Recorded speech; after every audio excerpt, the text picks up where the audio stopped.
Mahilig ka rin bang kumain ng tilapia? Isang klase ng isda na popular dito sa atin sa Pilipinas. Malasa at malinamnam na ulam sa hapagkainan.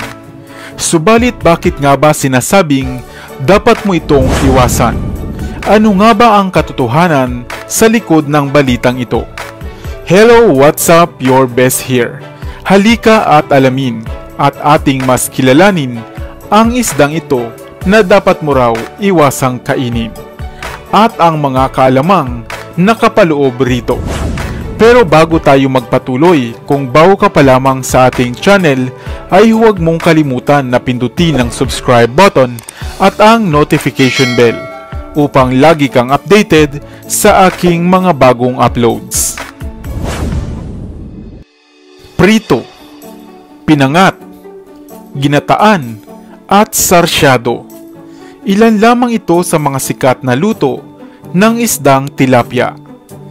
Isang uri ng isda na popular sa buong mundo dahil sa malinamnam nitong lasa at presyong abot kaya ng masa. Ang tilapia ay kabilang sa mga klase ng isda na madalas ngang mabuhay sa mga tubig tabang o mga brackish water, na ang ibig sabihin ay tubig na nagtataglay ng konting alat o salinity, tulad ng ilog, lawa o mga fish ponds. Ang tilapia rin ay bahagi ng mga sinaunang kasaysayan, lalo na nga sa sinaunang Ehipto. Ito ay pinaniniwalaang simbolo nga ng muling pagsilang at pag-asa. Ang mga isdang tilapia ay mayroong matitigas na mga palikpik at mga malalaking kaliskis. Batid mo rin ba na sa ibang bansa ay malaki pala ang tulong at pakinabang ng isdang ito upang mapigilan ang mabilis na pagkalat ng malaria, sapagkat kanilang kinakain ang mga itlog o larva ng mga lamok. Batid mo rin ba na mayroong kulay pulang tilapia na maaaring mabuhay ng hanggang 9 na taon? Ito ay ang tinatawag na Red Nile tilapia. Kadalasan ding inaalagaan ang mga tilapia kasama ng mga hipon dahil pinaniniwalaang perfect silang kombinasyon, lalo na nga sa mga fish ponds.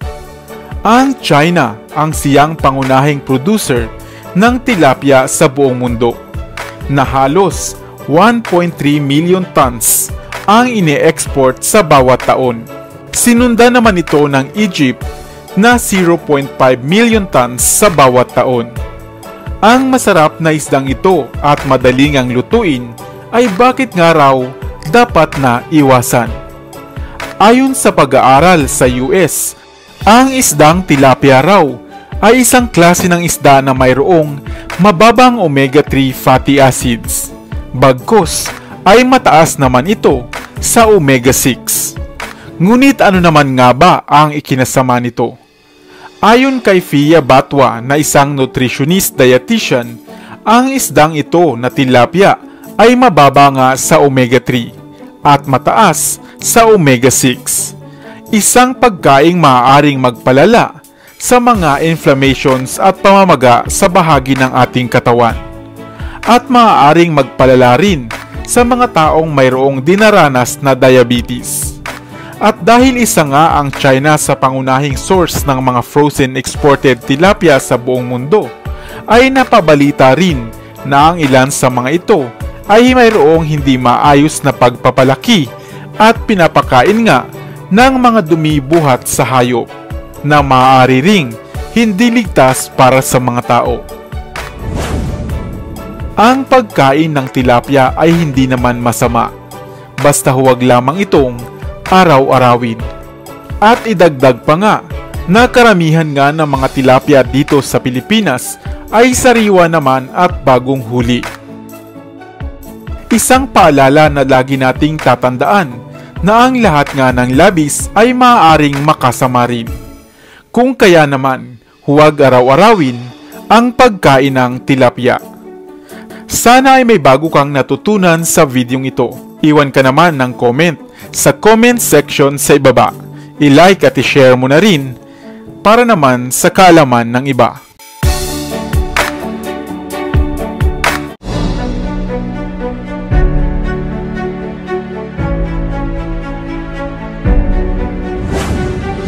Nakakita ka na ba ng bagay na ito? Ito, pamilyar ka rin ba sa klase ng laman dagat na ito? At kung nakakain ka na nga, ay maaring alam mong inaalis nga ang mga bagay na ito sa kanilang katawan, sapagkat wala nga itong halaga. Subalit alam mo ba na ang mga bagay ring ito pala na inaalis nga ng iba ay napakarami palang gamit at halaga. Hello, what's up? Your best here.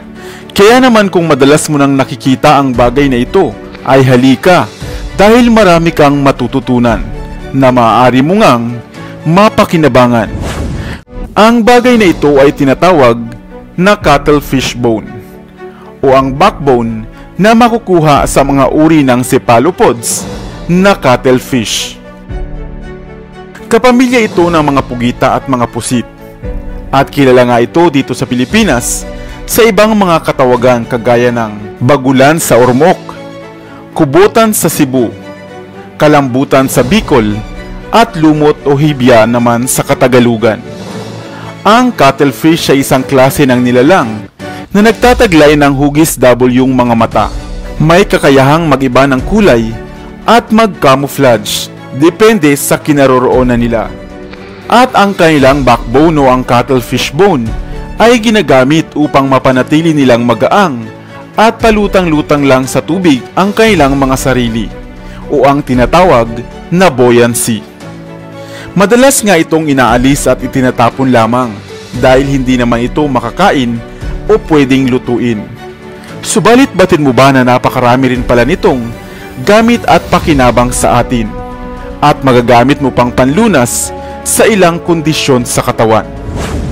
Una, ang cuttlefish bone na isang mainam na pagkain at isang calcium-rich dietary supplements para sa mga inaalagaang ibon, hipon, hermit crabs at mga suso. Ginagawa rin itong powder na kadalasang inihahalo sa paggawa ng toothpaste. Magagamit din ito bilang potensyal na raw material sa paggawa ng lime o Celtic lime na magagamit din sa paggawa ng mga bahay. Sa ibang lugar nga, ito naman ay ginagawang molder o hulmahan sa paggawa ng mga alahas.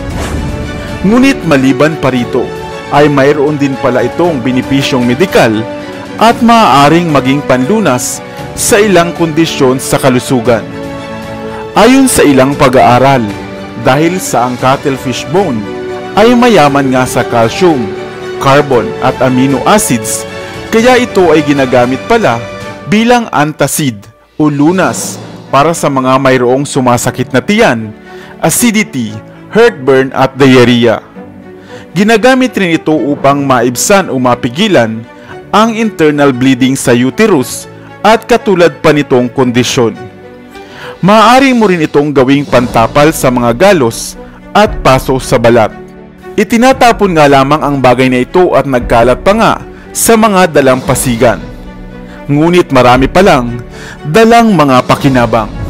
Subalit bagaman ito ay napatunayan ngang epektibo sa ilang karamdaman o kondisyon, ay hindi pa rin ganap at puspusan ang mga pag-aaral ukol dito. O hindi ba't nag-uumapaw rin pala sa gamit ang cuttlefish bone? Kaya naman sa susunod na makakuha ka nga nito, ay alam at batid mo na ang maaari mo nitong pagkagamitan. Sa inyong probinsya, ano naman ang tawag nito?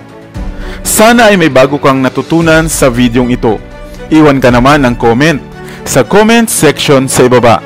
I-like at i-share mo na rin para naman sa kaalaman ng iba. Dito na sa Best TV, tayo ay matuto, utak mapuno ng bagong kaalaman. Dito na sa Best TV, tayo ay lumibot, lihim na mundo ay ating matuklasan. Dito yan sa Best TV, dito yan sa Best TV, dito yan sa Best TV. Sapagkat lamang ang laki may alam, dito yan sa Best TV. Tara bes, sabay-sabay tayo na matuto.